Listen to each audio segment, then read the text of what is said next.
Welcome to MBBSCouncil. In this video, we will see how many Rajasthan State students have got allotment through All India Quota counseling.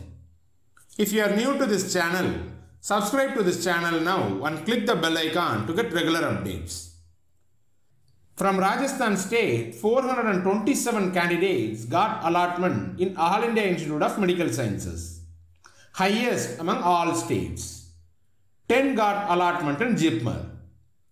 379 candidates got allotment in Rajasthan Government Medical Colleges and 1506 candidates got allotment in other state medical colleges through All India Counselling. Most of the candidates who got allotment from All India Quota are expected to join these colleges as state cutoff is much higher than the All India Quota cutoff. If you find this information helpful, cheer us by clicking the thumbs up button.